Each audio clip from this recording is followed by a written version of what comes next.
धारीदार टीन की चद्दरों से बनी छत, बिना प्लस्तर की दीवारें, संकरी गलियां और उन गलियों में एक दूसरे को टक्कर मारते हुए निकलते लोग। ये कहानी है धारावी की, वही धारावी जिसे मुंबई का दिल और छोटा इंडिया भी कहा जाता है। ये बस्ती मुंबई की ऊंची ऊंची इमारतों के बीच बसी हुई है। अगर आप मुंबई में हैं और कम खर्च में सिर पर छत चाहते हैं तो धारावी सबसे अच्छा ठिकाना है। यहाँ लाखों की संख्या में दिहाड़ी मजदूर और छोटे कारोबारी रहते हैं। यहाँ ना तो शिक्षा का स्तर अच्छा है और ना ही साफ सफाई। बस इसी धारावी का कायाकल्प होने वाला है। इसका काम अडानी इंफ्रो करेगी। अडानी इंफ्रो ने 5069 करोड़ रुपए की बोली लगाई थी। डीएलएफ कंपनी ने 2025 करोड़ रुपए की बोली लगाई थी, जबकि तीसरी कंपनी नमन ग्रुप को डिस्क्वालीफाई कर दिया गया। धारावी के रीडेवलपमेंट का प्लान 2004 से चल रहा था, लेकिन अब जाकर इसका टेंडर मंजूर हुआ। धारावी को मुंबई का दिल भी कहा जाता है। अंग्रेजों के काल में बसी ये बस्ती आज एशिया की सबसे बड़ी और दुनिया की तीसरी सबसे बड़ी बस्ती है। धारावी में कितने लोग रहते हैं इसका सटीक आंकड़ा नहीं है, लेकिन अनुमान है कि यहाँ 6 से 10 लाख लोग रहते हैं। धारावी में 58,000 परिवार और करीब 12,000 कॉमर्शियल कॉम्प्लेक्स हैं। 1882 में अंग्रेजों ने धारावी को बसाया था।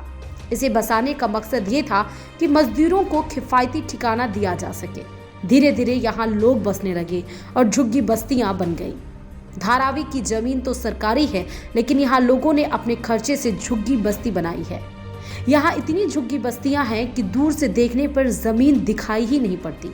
550 एकड़ में फैली धारावी में 1 किलोमीटर के दायरे में 2 लाख से ज्यादा लोग रहते हैं।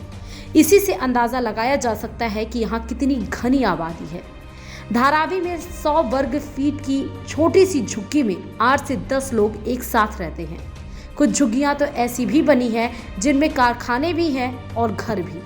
लगभग 80% लोग पब्लिक टॉयलेट का इस्तेमाल करते हैं। धारावी की पहचान झुग्गी बस्ती की है, ये सच भी है, लेकिन असल में ये जिद्दी लोगों की बस्ती है। यहाँ की तंग गलियों में दिहाड़ी मजदूर भी रहते हैं, और वो भी जो अपना कारोबार करते हैं। माहिम और सायन धारावी के दोनों ओर बने रेलवे स्टेशन है। यहीं से हर रोज लाखों लोग धारावी आते जाते हैं। यहाँ इतनी भीड़ है ना कि इसमें घुसने के लिए साहस और हौसला चाहिए।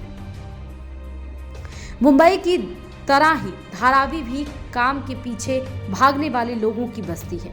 फर्क इतना है कि मुंबई शहर में रहने वाले लोग फ्लैट और अच्छे घरों में रहते हैं और धारावी में रहने वाले तंग, छोटे और गंदी बस्तियों में।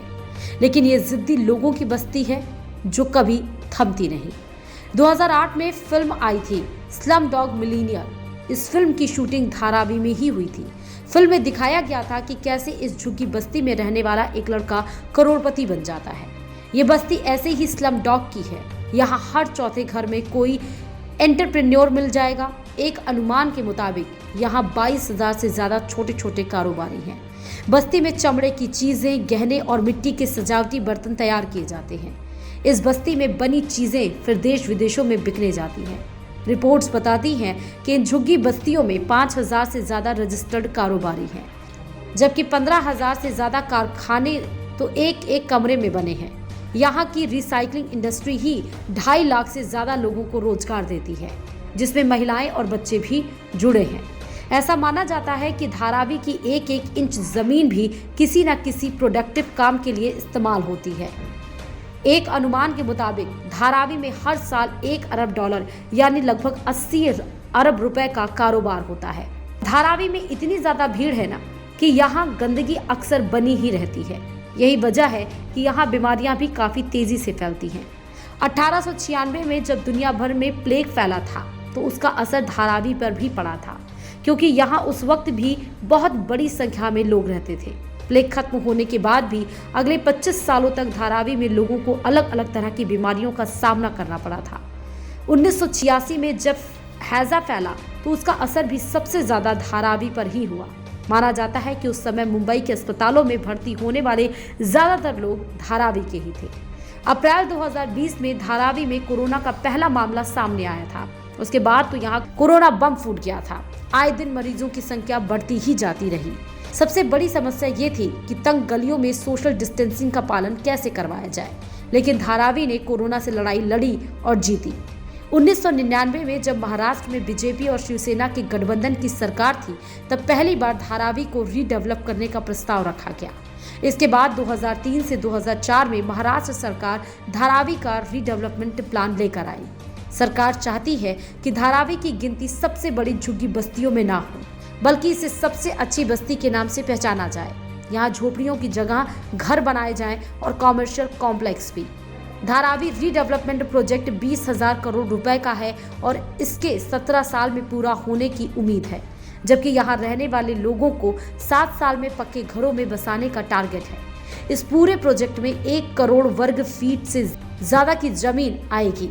इस प्रोजेक्ट के तहत जो लोग 1 जनवरी 2000 से पहले से धारावी में रह रहे होंगे, उन्हें फ्री में पक्का मकान दिया जाएगा, जबकि जो लोग 2000 से 2011 के बीच आकर यहां बसे होंगे, उन्हें इसके लिए कीमत चुकानी होगी। Bureau report, Dainik Bhaskar.